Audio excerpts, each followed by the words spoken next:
مجلسی قیادەی سەورە ژمارە 369 لەگەڵ چەند بڕیارێکی ترە لەژێر ناوی بەرژەوەندی گشتی بەپێی ئەم بڕیارە بۆ ماوەی 48 ساڵە هەتاکو ئێستا چەندێ بڕیار دەرکراوە هیچی لە بەرژەوەندی خەڵکی ناوچەکە نەبووە.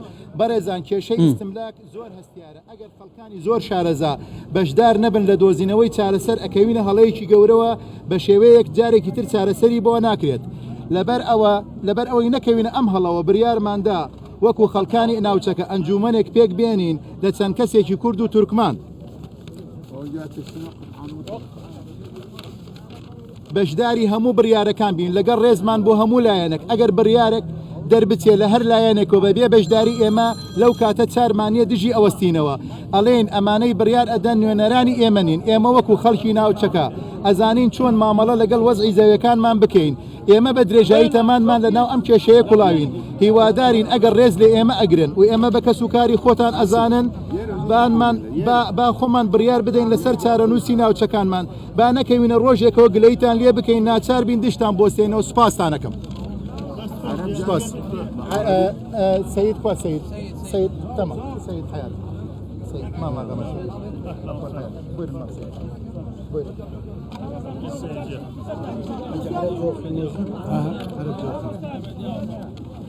بسم الله الرحمن الرحيم.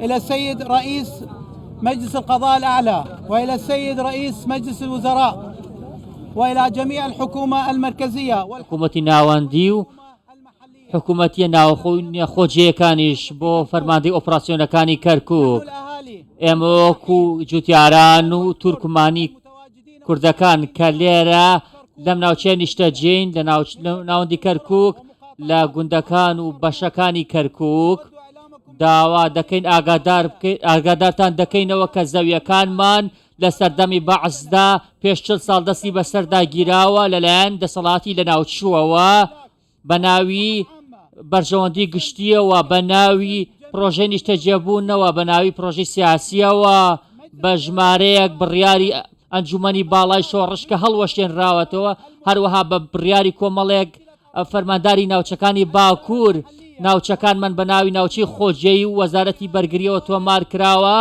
بە ناوی کۆمەڵێک فەرمانگە دیکەیشەوە تۆمار کراوە. لەو کاتەدا دواتر دابەش کراوە بەشێک لەسەر عشایرەکانی کە لە ناوچەکانی ئێمەش نەبوون هاتوون لێرە نیشتەجێ بوون زەویەکانمان بەسەر ئەواندا دابەش کراوە. ئەو ناوچانەی با پشتێنی ئەمنی ناسراوە بۆ ئێمەیان دار کردووە لەم ناوچەیە دەریان کردوین بۆ ناوچەکانی دیکە و پارێزگاکانی دیکە. ئەم ماوەیە نزیکەی 40 ساڵی پێچووە هەموو ئەمانە لە ژێر ناوی بەرژەوەندی گشتیدا بووە.